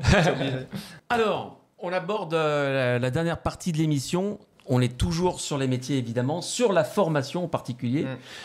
Pour former aujourd'hui, on a déjà parlé en présentant les métiers des nouvelles technologies, des moyens d'exercer le métier, mais ces moyens on les trouve déjà dès la formation, les moyens pédagogiques, les outils, les moyens pédagogiques. Alors toi, ce qui est intéressant, rappelle-nous, t'es resté chez Polyaéro en fait. Eh oui, le paysage était sympa, le métier qu'on me proposait également, donc je me suis dit pourquoi pas me lancer dans cette aventure. Et en me lançant dans cette aventure, je me suis retrouvé à être responsable de ces fameux moyens pédagogiques que tu disais. Et donc c'est quoi un moyen pédagogique? Tout simplement, ça peut aller d'un aéronef, donc un avion, un hélicoptère ou un sous-ensemble de train d'atterrissage ou un moteur déposé, en passant par des nouvelles technologies comme ce qu'il y a devant moi qu'on va parler. Enfin, c'est tous les supports, les moyens qui vont permettre de travailler pour comprendre des notions génériques qu'on a vues en amphithéâtre ou en cours. Le but, c'est de travailler sur ces outils-là pour permettre de comprendre les notions qui ont été évoquées en cours. Donc, c'est utiliser des systèmes réels ou des technologies, des simulateurs pour améliorer l'apprentissage. Tu vas nous en présenter. On va peut-être voir aussi qu'on a quelques vidéos pour vous. C'est bien aussi de montrer à quoi ça ressemble. Mais vous avez des maquettes grandeur là-bas, bien des sûr, fuselages, alors dans Polyaéro, comme c'est un plateau technique, on va retrouver bien sûr les salles de cours classiques, j'ai envie de dire.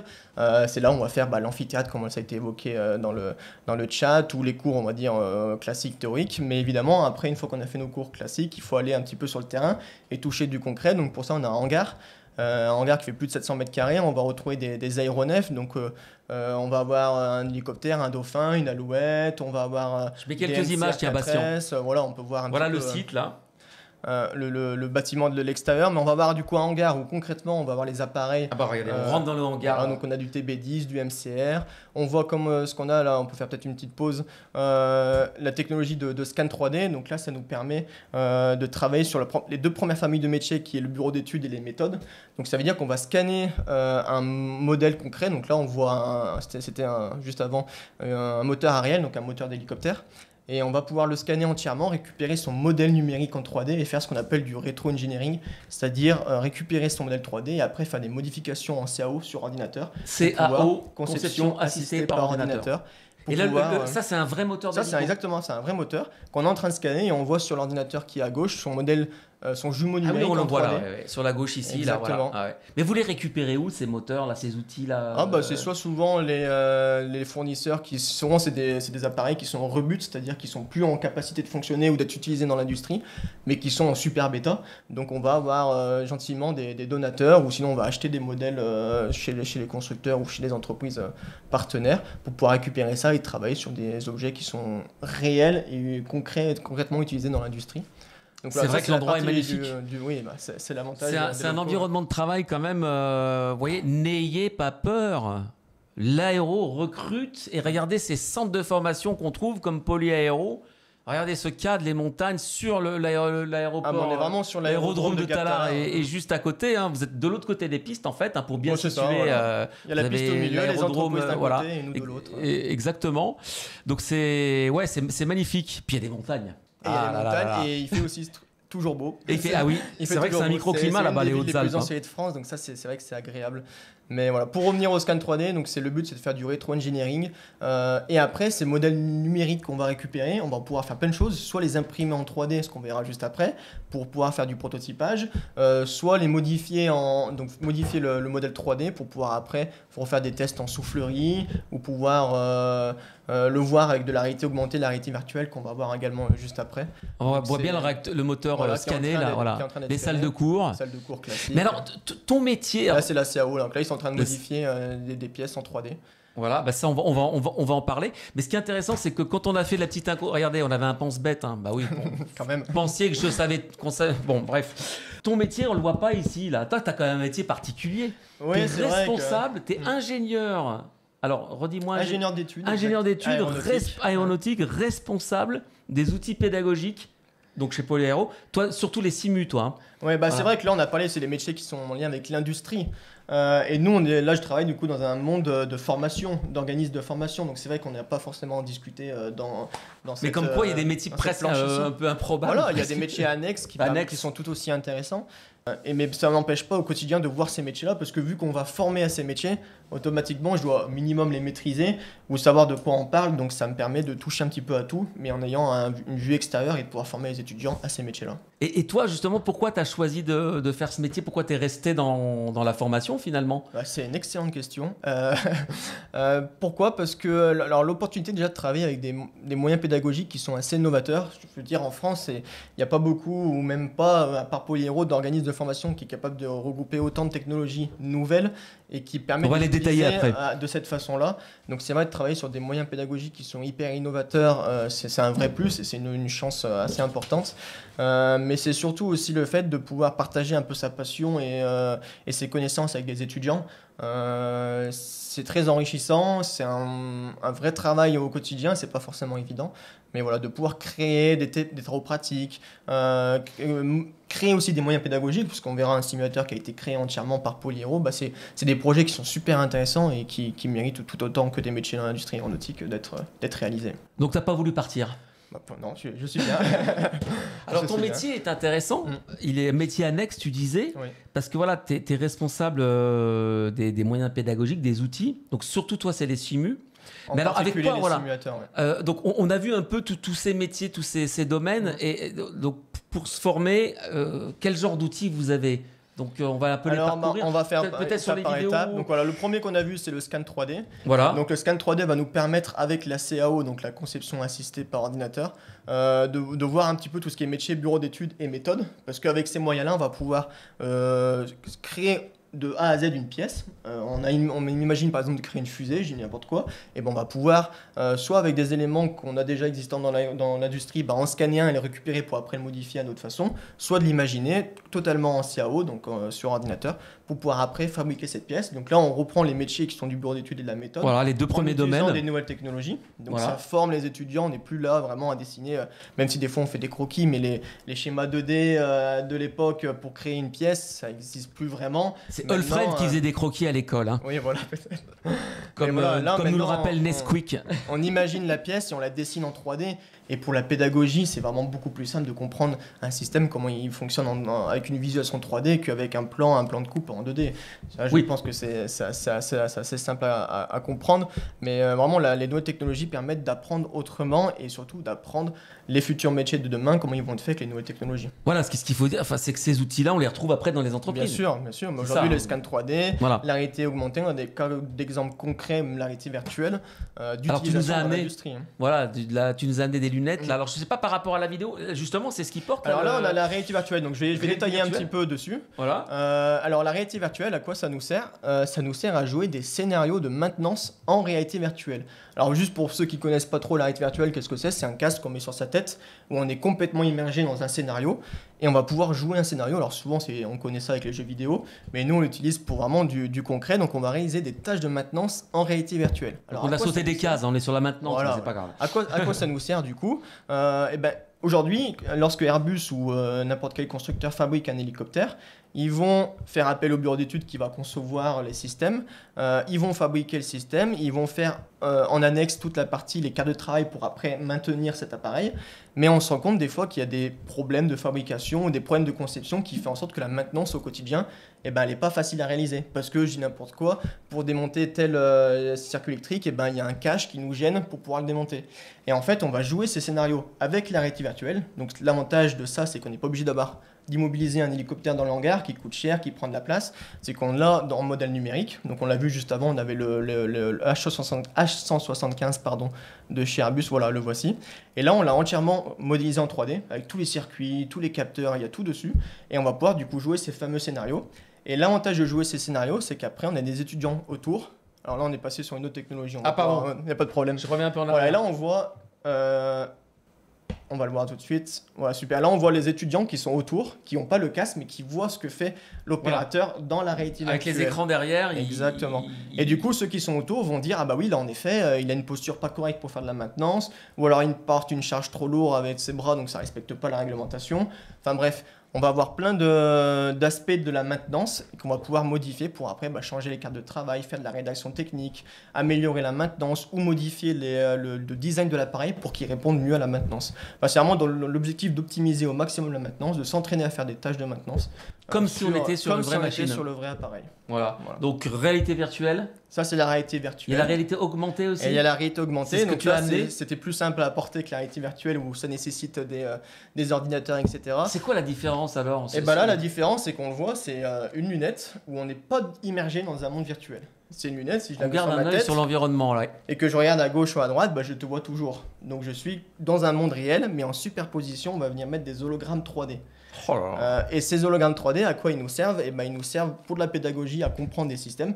Imaginons qu'on est en cours de propulsion, ça tombe bien, c'est moi le prof de propulsion dans Polyhero.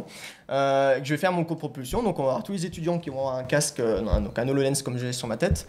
On va tous être interconnectés et on va mettre un moteur, donc on va mettre le CFM56 par exemple, donc le moteur d'avion le plus vendu d'avion de ligne dans le monde. On va le mettre au milieu et on va pouvoir faire des plans de coupe, des vues éclatées, prendre des pièces, les agrandir, les rapetissir, voir les flux d'air, voir les parties chaudes, les parties froides, celles qui tournent pas.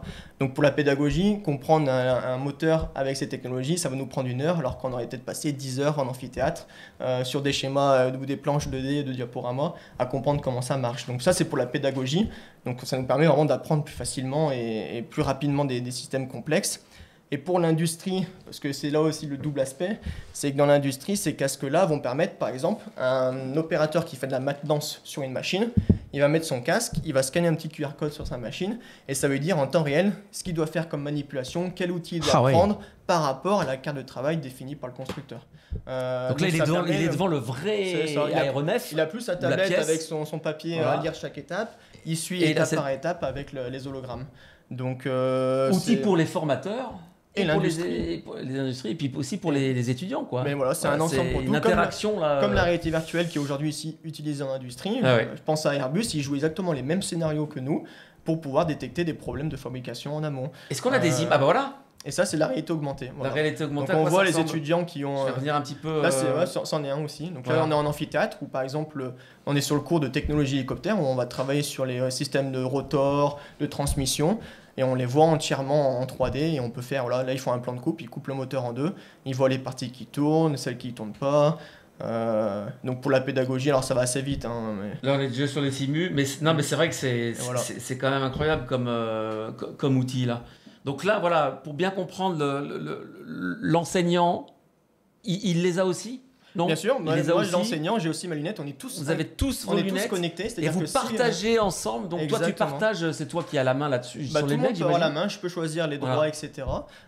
Et en fait on vient jouer une histoire, on vient jouer une histoire avec les étudiants, ils peuvent faire des manipulations, moi je les vois en temps réel, enfin tout le monde est interconnecté, donc c'est vraiment une application, donc cette application-là que j'ai expliqué à l'oral, donc c'est pas forcément évident à se rendre compte, c'est pour ça qu'on a les images en parallèle, mais ça a été du coup développé par Polyhero, parce que le casque, ça s'achète dans le commerce, mais après il faut développer. Vous avez développé vous après les applications. Ce qui permet de faire ça comme cours, donc c'est vraiment des cours, on va dire uniques au monde, j'ai envie de dire, c'est vraiment super sympa.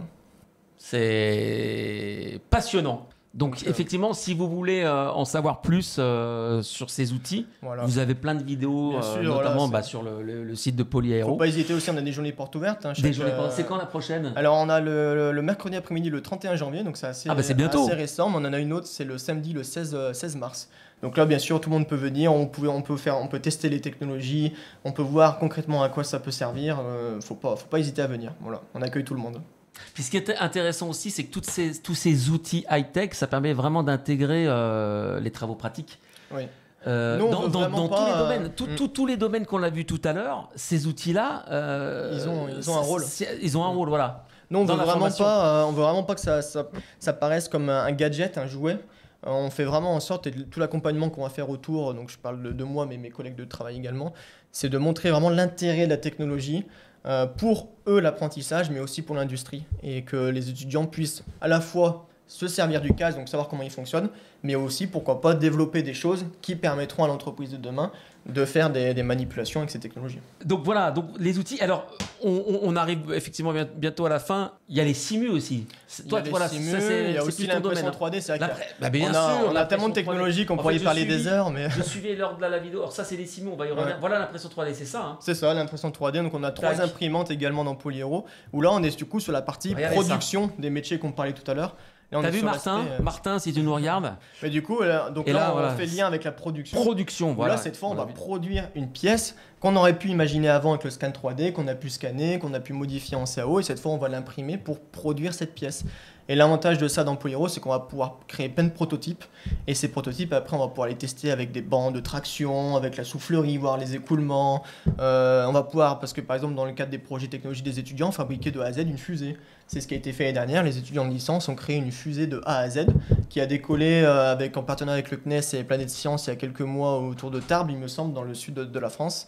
Et ils ont créé cette fusée entièrement en 3D. Donc là, j'ai des petits exemples. Alors la fusée, vous l'avez créée entièrement en 3D à Gap? Elle a été imprimée entièrement en 3D. Et elle a volé. Et elle a volé. Alors évidemment, on a rajouté à la fin le propulseur qui a été fourni par Planète Science, mais je veux dire... Regardez ça. C'est une des pièces de l'imprimante où dedans vient se fixer le propulseur.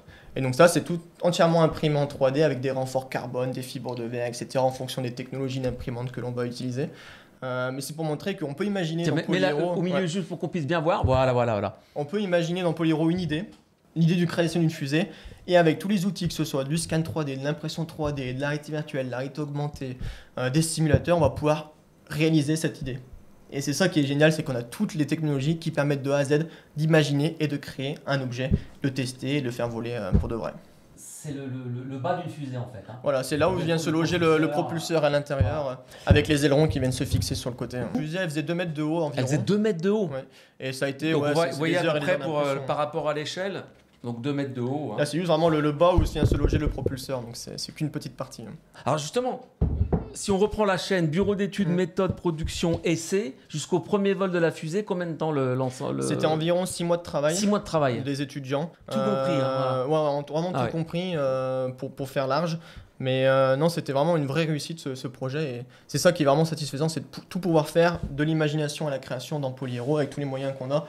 Et qui sont en plus des moyens de nouvelles technologies. Le dernier moyen pédagogique, ce sont les simus. Ce sont les simus, exactement. Donc là, c'est une partie que je maîtrise encore plus parce que j'en suis du coup le responsable concrètement des simulateurs. Et donc on a trois simulateurs dans Polyaéro. Le premier, c'est un simulateur de maintenance aéronautique. Alors lui, on le verra juste après. On va d'abord détailler celui c'est un simulateur de vol. Donc Polyaéro, on ne forme pas des pilotes, donc ça paraît peut-être un peu contradictoire d'avoir un simulateur de vol. Mais il y a des avioniques. Oui, et puis surtout, on va dire 90% des étudiants de Polyaéro sont passionnés d'aéro et ont, comme moi, des brevets de vol le week-end pour voler en planeur, en ULM ou ce que tu veux. Et du coup, ils ont créé, ça c'est aussi un projet d'étudiants, de créer à partir d'un vrai avion, donc un MCR-4S, de transformer en simulateur en utilisant quand même les vraies commandes de vol, le cockpit, tout comme si c'était le vrai appareil. Donc là, ils sont venus scanner l'ancien cockpit pour pouvoir le modifier en CAO, l'imprimer en 3D. Donc tout ce qu'on voit là, le cockpit, la planche de bord, ça a été imprimé en 3D avec l'ajout d'instruments de bord qui permettent de faire de la simulation dessus. On a relié avec de l'électronique toutes les commandes de vol pour pouvoir jouer le vol comme un vrai pilote. Et après, on est venu utiliser une dernière technologie qu'on n'a pas encore parlé dans Polyaéro, qui est la réalité mixte. Voilà, c'est ça. Donc là, on peut mettre pause, par exemple. Et la réalité mixte, qu'est-ce que c'est? C'est comme un casque de réalité virtuelle, sauf que devant ce casque de réalité virtuelle, il y a une caméra qui filme le réel. Alors vous allez me dire, à quoi ça sert de mettre un casque où on va être complètement immergé si c'est au final pour voir la réalité? Et bien en fait, lorsque je vais être assis dans mon cockpit, que je vais regarder ma planche de bord, ma checklist, mes mains, je vais les voir réellement, mais en superposition, tout ce qui va être autour, ça va être le jeu, donc Flight Simulator. Et en fait, j'ai une immersion complète dans un simulateur en utilisant aucun écran, juste mon casque. Je suis complètement immergé, mais je vois quand même mon cockpit, mes instruments, etc. D'accord, Donc, avec les mêmes informations. Voilà. Donc on peut alterner en fait. Voilà. Lunettes ou. C'est ça. C'est soit on est complètement immergé, soit voilà. on voit la réalité, soit on peut faire un mix des deux. C'est D'accord. pour ça Donc qu'on le appelle fond la vert réalité sert à- mixte. Réalité mixte, d'accord. Donc on a des réactions aussi, il y a pas mal d'étudiants qui passent leur diplôme. Voilà, c'est ça. Ça permet Ah, le soir après les cours de s'entraîner à faire des manœuvres qu'on fait pas forcément en vrai, s'entraîner à faire des naves. Moi, je sais qu'avant de partir en vol le week-end, et ben, je vais voler d'un point A à un point B sur mon simulateur, je m'entraîne et après je le fais en vrai. Enfin, c'est vraiment un super outil, plus ludique cette fois, qui permet aux étudiants de Polyro, mais aussi à tous les BIA du département des Hautes-Alpes, parce qu'on est en train de créer une sorte de groupe de consortium pour que les jeunes du département, que ce soit des collèges et des lycées, puissent venir dans Polyro pour utiliser ces moyens pédagogiques et donner encore plus envie de travailler dans l'aéronautique plus tard, et de passer des brevets, etc. Et justement, il y en a beaucoup qui se mettent au pilotage. Là, Bah, il y en a pas mal, Je demandais ouais. tout à l'heure s'il y avait beaucoup de passionnés Il y en a pas mal, et puis on a avec qui le deviennent. les assos d'étudiants, l'asso d'étudiants de Polyro a pas mal de partenariats avec les aéroclubs de la plateforme de Gaptalar qui leur permettent d'avoir des réductions de vol sur les brevets. Donc oui, bien sûr, on a quand même pas mal qui le passent, et ils ont tout intérêt. Quand on est jeune, on a beaucoup d'aide, on a plein de moyens de le faire ça assez facilement, donc faut en profiter. Et ça, c'est un simulateur d'A320 Neo. Voilà. Justement, celui que tu as pris avec Transavia, que vous parlerez mardi prochain. Il Mais fait un bruit cet avion, Ah, il est avec ses fabuleux. lips là. Et là, le simulateur qu'on a ici, c'est qu'en fait, on l'a entièrement, le simulateur représenté sur un logiciel. Donc, en fait, c'est comme si on avait la 320 dans le hangar, mais on peut faire tout dessus sur le simulateur. Donc, on peut aller dans le cockpit, démarrer les systèmes, tester les équipements. On a des schémas interactifs qui permettent de voir en temps réel ce qui se passe sur le moteur lorsqu'on met une panne, etc. Où on a le modèle numérique en 3D. On va pouvoir aller dans les soutes avioniques, changer les modules, en remettre de nouveaux, faire des tests électriques, des tests hydrauliques. Enfin, c'est vraiment, encore une fois, un super outil pédagogique qui permet de travailler sur la 320 comme si on l'avait dans les hangars de Polyro. Donc là, c'est un autre simulateur. Donc là, c'est un simulateur de maintenance. De maintenance, voilà. Fonction complètement différente. C'est ça. Et on peut, voilà, on a comme si l'avion était présent sur le tarmac à côté. On peut faire quoi. tout pareil. Tout pareil, d'accord. Donc évidemment, là, on touche encore à tous les métiers, enfin une bonne partie des métiers qu'on a vu tout à l'heure. Pas la production, mais surtout, voilà, essais, maintenance. Et donc toi, tu gères aussi ça là. Et je gère aussi ça. Donc je forme les étudiants à l'utiliser, je crée des travaux pratiques dessus, des examens. Enfin voilà, je développe plein de choses dessus. Donc je maîtrise pas mal la 320. Ah ouais, du coup, automatiquement. Ouais. Et toi, ça t'a pris. Enfin, quand tu étais étudiant, tu es passé par là aussi. Je suis passé par là, mais il n'y avait pas forcément. Pour devenir encore tous ces professionnel, moyens. enseignant, tu as eu de la formation pour ça ou sur ces outils? C'est pas mal d'auto-formation et de formation Ouais. aussi des entreprises. Parce que ça, par exemple, ça a été acheté avec une entreprise en France qui propose ça. Alors que d'autres systèmes, comme on a vu, la réalité augmentée, ça a été développé par Polyro.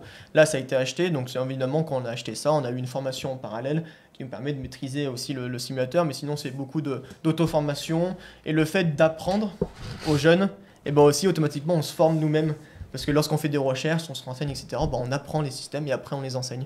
Donc c'est beaucoup aussi d'auto-formation et ça c'est très enrichissant.